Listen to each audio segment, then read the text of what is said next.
Алматы облысы Текелі қаласында тұрам.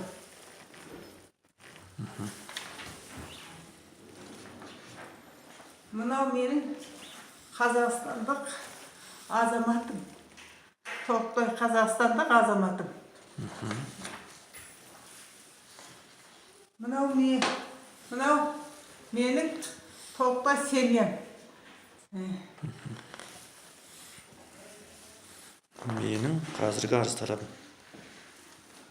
Менің қазіргі арызданатыным, мынау менің жолдасым Тоқтағазы, үлкен кісінің баласы, Қазақстан азаматы. Осыларды Қытай Халық Республикасы Санжы облысы Жемсар аудан Тиянху ауылының сақшысы үй қамағында ұстап отыр. 5 жыл болды. 5 жыл болды, жібермей.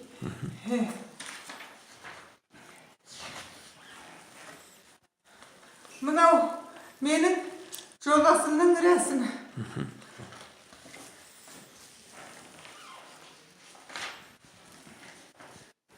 Мынау менің бала шағам, ұлым, келінім, 3 немереммен Қазақстанның толықтай азаматы.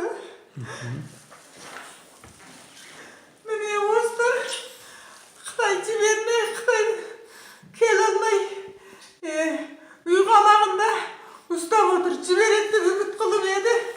Енді осыларды Бұлар бірінші жер жұмысымен кеткен. Бірінші сол жер жұмысымен кетіп еді. Ауырып сырқады. Мен ауырып сырқап, өлімгелі 5 жыл болды.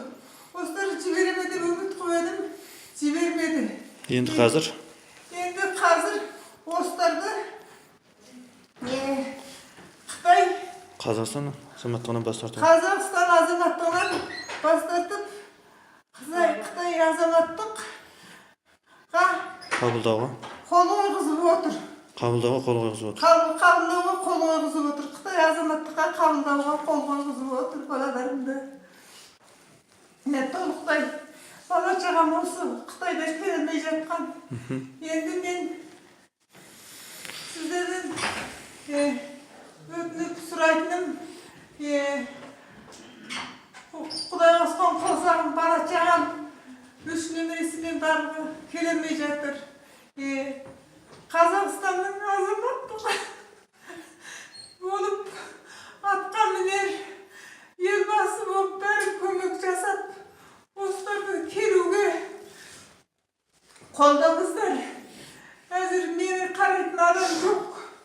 Мен жалғыз осы жерде 1 семья, 2 жаққа, 2 мемлекетке бөлініп қалдық. Өзім ауырып болып операцияға түсіп, міне жүре алмай отырмын. Бүкіл елімнен Қазақстанның мықты азаматтарынан барлығына елбасынан